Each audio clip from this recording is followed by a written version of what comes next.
quero mostrar para vocês a noção de outros aspectos que vão continuar colaborando aqui com a gente, né, com a construção dos nossos raciocínios, da análise do caso concreto, que é o seu dia a dia, tá? Eu quero trazer para vocês a noção, como eu estou mostrando aqui para vocês nesse slide, é a divisão que existe no direito. O direito é uma ciência, né? E é uma ciência que inicialmente se divide entre direito público e direito privado. E qual a importância disso, né, pra gente, para os nossos raciocínios? Que se enxergar nas relações e saber se orientar tudo numa relação pública, tudo numa relação privada, também é importante. Por quê? Porque vai mudar o canal da base do seu raciocínio, que são as normas. Sejam leis ou sejam as normas escritas de outra natureza, de natureza administrativa, tá? Então, você, se tiver essa capacidade, você vai ter um recurso muito importante. Então, olha só. Você está fazendo um atendimento, vamos imaginar que você está fazendo um atendimento num hospital privado. Aí, acontece uma situação, um bizil lá. No seu hospital, eu vou explicar o bizil. Lá no hospital privado em que você trabalha, tem um estatuto, tem regimento interno, tem normas internas. É o hospital que fala como é que prepara a sala de cirurgia, embora, obviamente, ele fale isso baseado nas resoluções do conselho, mas aí ele pega a resolução e aí especifica as questões pertinentes à maneira dele trabalhar, né? Então, como que prepara a sala de cirurgia, né? Como que age dentro daquele hospital, como que é determinado o plantão, né? Qual que é a incumbência de cada pessoa ali dentro do hospital? Você está numa relação privada sua com o hospital. Então, neste momento, onde você, por exemplo, pensa, será que eles podem me exigir isso? Será que eles podem me impor isso, essa maneira de conduzir? Né? Será? Aliás, você faz esse tipo de questionamento? Às vezes é bom, hein? Às vezes está faltando isso na sua vida. Questionar, ele pode me exigir isso, mas é certo isso? Porque uma coisa é o que os médicos que te precederam falaram para você, é assim mesmo, desse jeito, para de chorar. Né? E a gente está numa fase, fazer um parênteses aqui, a gente está numa fase, gente, o mundo está mudando muito. E os médicos estão mudando muito. E os médicos mais antigos estão resistindo um pouco em entender a mudança dos jovens médicos. A gente tem que entender essa mudança. Não é ruim. Ah, porque um grupo de residentes pediu demissão da residência porque não estavam aguentando a exploração. Aí os médicos antigos vão falar assim, é mimimi demais, porque na minha época a gente trabalhava, era ajoelhado no milho, sendo chicoteado, sem comer, plantões de 48 horas, né? Igual a mãe da gente quando fala, né, gente? É porque quando na minha época era diferente. As pessoas mais antigas, as mais velhas, têm sempre esse modelo para retratar pra gente. Na minha época não tinha isso. Na minha época era ali, ó, no sofrimento e ninguém reclamava. Acontece que a aquisição dos direitos, a evolução do direito, ela começa justamente com o questionamento das pessoas, reivindicando melhores condições de vida, melhores condições de salário, melhores condições para eu trabalhar. O seu código de ética fala que é falta ética sua trabalhar num local que não esteja te dando condições dignas para trabalhar. Eu acho que falta perguntar o que é digno para o médico, né? Porque você muitas vezes se vê numa situação que você fala assim, não, até não acho digno não, mas vou fazer o quê? Vou largar isso aqui no meio do caminho? Claro que não, nunca vou te aconselhar isso, nunca largue no meio do caminho, nunca. Vai reclamar amanhã, nunca largue, né? Aí é direito público, que eu estava falando do direito privado. Fechando parênteses.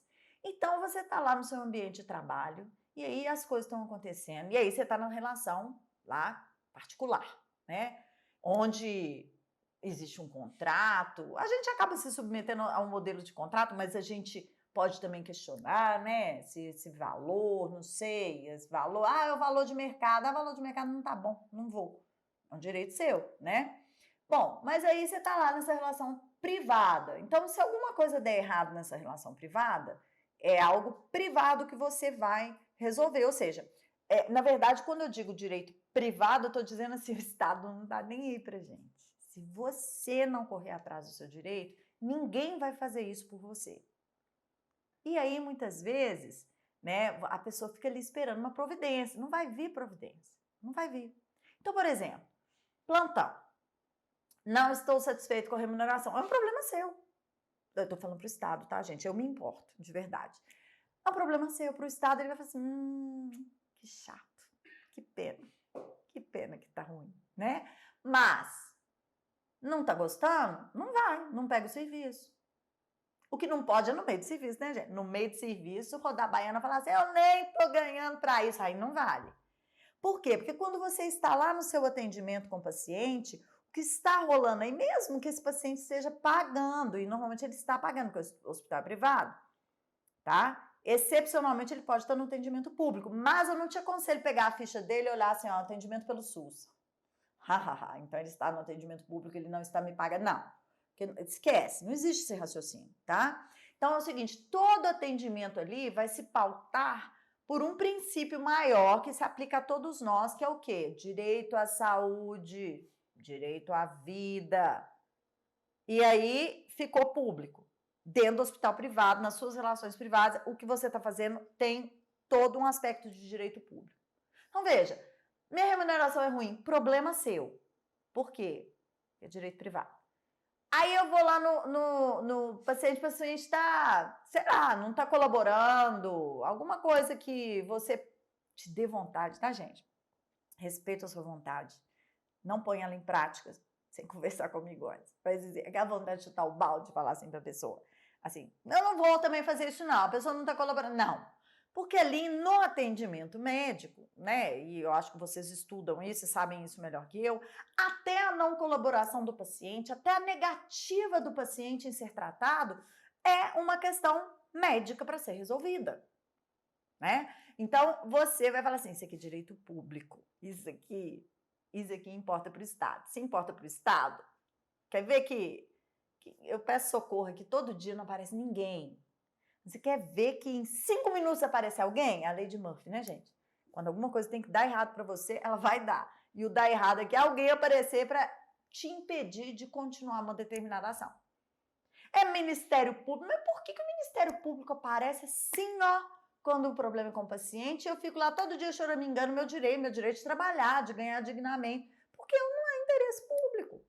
Agora, o Ministério Público da Saúde, se fica sabendo que tem um paciente numa situação X lá, talvez ele vá lá mesmo, pessoalmente. Vai depender do promotor. Manda a polícia. Chama a polícia vai. Chama a polícia para reclamar dos seus honorários. Não vai, porque isso não é um problema do poder público. Mas chama a polícia para falar que o médico não está me atendendo bem. Aparece a hora. Aparece policial assim, ó, gente. Da tomada, sabe? Do esgoto, de tudo quando é lugar, cai da árvore, aparece a autoridade. E aí é onde você tem que saber se situar, tá? Para quê? Para que você possa tomar essa decisão do como agir. Então, às vezes, sim, às vezes o paciente está ferindo um direito seu, mas até para tomar providência sobre isso, você vai ter que tomar uma providência cuidadosa. Você quer ver uma outra situação? Chega um paciente, chega uma mãe lá com a sua criança. Muito bem, o atendimento é da criança, certo? Aí você olha aquela criança e vê sinais de abuso físico ou sexual, não interessa, algum tipo de abuso. Aí você fala, não, essas lesões, isso acontece muito, né? Essas lesões não são compatíveis com o relato. A mãe falou, ela estava brincando, caiu do berço, a menina chega lá toda quebrada, queimada, cortada, né? A criancinha chega lá, aí você fala, isso não é compatível. Aí você puxa a língua da mãe, vamos dizer, como estou inventando caso aqui, puxa a língua da mãe, a mãe fala assim, porque o pai dela, né? O pai dela ficou um pouco nervoso. Aí você fala, mas isso é crime. Aí fala assim, não, mas eu não vou processar o pai dela. Ela não vai processar o pai dela. Mas o interesse da criança é o interesse público. Existe um interesse público, que a lei manda. Entendeu? De forma que todos nós na sociedade, no espírito de solidariedade, somos corresponsáveis pela criança alheia, sim. Quando? Todas as vezes que faltar do responsável direto dela a providência que ela precisa.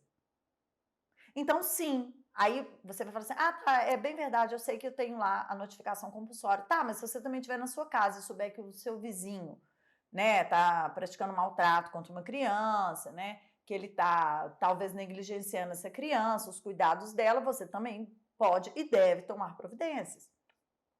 E aí, na função de médico, então, você vai dizer, tá, eu tô aqui numa relação com esta mãe aqui, mas o que me interessa, o que a lei manda eu fazer é proteger essa criança. Vou acionar as autoridades? Vou acionar as autoridades. Sim, polícia, Ministério Público, se for o caso, né? Conforme, normalmente, o próprio estabelecimento hospitalar já vai te dar essa noção de como agir, né? Já tem isso tudo lá em formulários e tudo mais. O que eu estou querendo dizer com isso? Dentro do mesmo ambiente de trabalho, no mesmo dia de trabalho, você vai vivenciar situações em que você está numa relação vivenciando um direito público, vivenciando um direito privado. E você tem que ter consciência disso. Porque, inclusive, vários médicos já me perguntaram assim, né?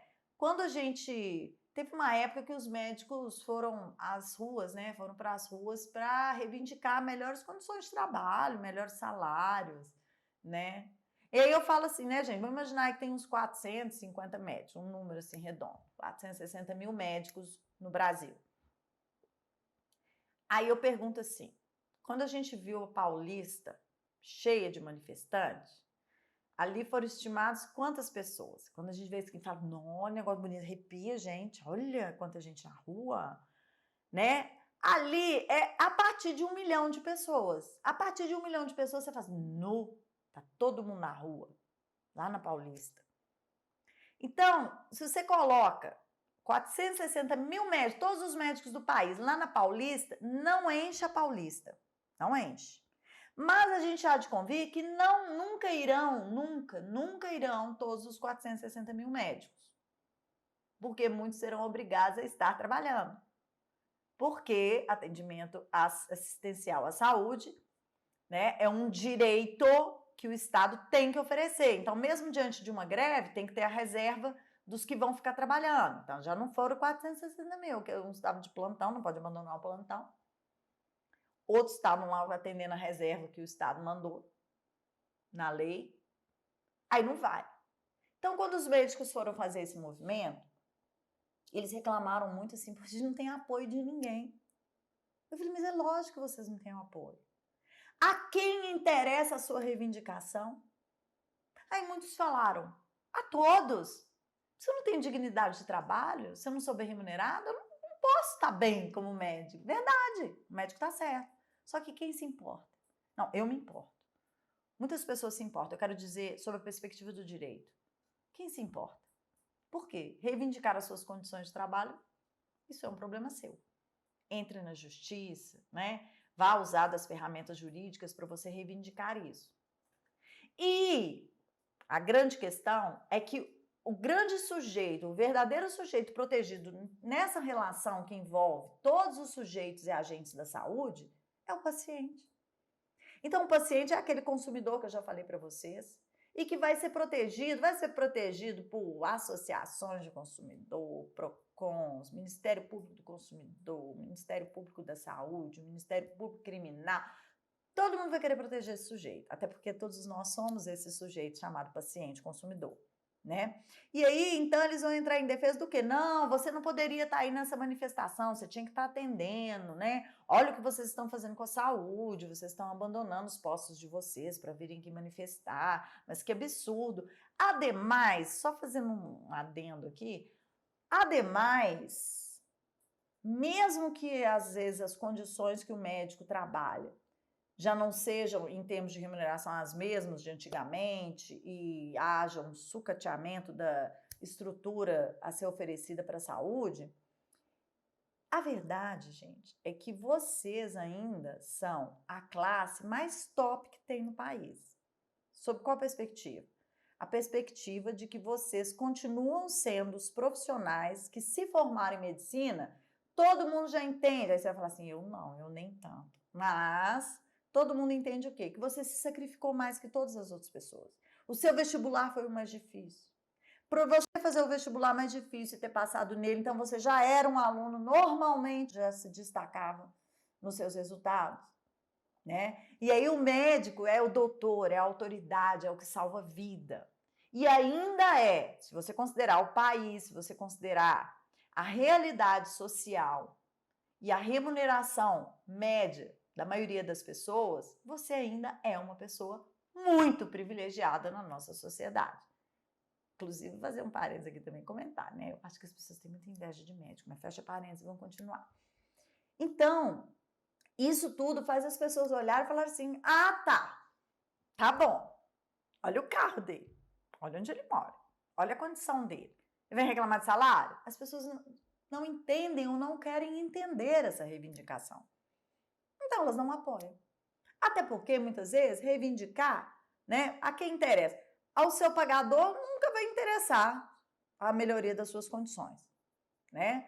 Ao Estado, mesma coisa, porque para ele gera orçamento, necessidade de fazer novos concursos e tudo mais. O paciente, ele quer resultados, ele quer médico à disposição dele, de preferência sem pagar nada. Então, é uma reivindicação que é muito sua, por isso não tem o apoio, porque não tem o viés público, né? Não, você não consegue. Seria interessante fazer a tese assim, não, eu não me importo, não preciso nem me pagar, não ligo. Mas o meu paciente não pode ficar sem atendimento digno. Entendeu? Então, assim, para ele ter um atendimento digno, então eu tenho que trabalhar no estabelecimento com estrutura digna. Eu tenho que ter uma remuneração digna. Se você estivesse defendendo o paciente, talvez. Né? E aí, só para complementar, para a gente encerrar esse quadro, aí entra uma outra questão que eu sempre falo. Vamos fazer isso virar ciência. O médico não pesquisa a saúde do médico. O médico não pesquisa a fundo, não divulga, não faz campanha, não faz disso um problema do outro, o adoecimento do médico em razão do exercício da sua profissão. Sei que tem pesquisa sobre isso, mas é tudo muito tímido, muito acolhido. Não, muito acanhado. Você tem que fazer o quê? Você tem que levar esse problema para as universidades, você tem que fazer isso virar teses de doutorado, dissertações de mestrado, para isso virar ciência, para quando a gente ensaiar juridicamente um debate, uma reivindicação dessa, existirem o quê? Fundamentações. Sem o mínimo de embasamento do reflexo real, a gente não avança, né? Então, fica lá aquele direito ali, é um direito seu, um problema seu, está sendo violado. Pra vocês terem essa ideia, né? Essa é a importância do direito público e do direito privado.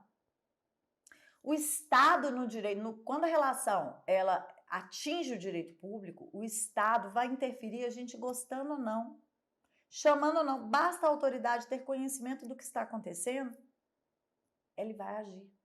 Porque, inclusive, ele já formulou as leis para isso, para que ele tenha as ferramentas que ele precisa para colocar isso em prática, tá? Então, fica aqui essa noção e as reflexões que tem por trás disso. Até o próximo quadro.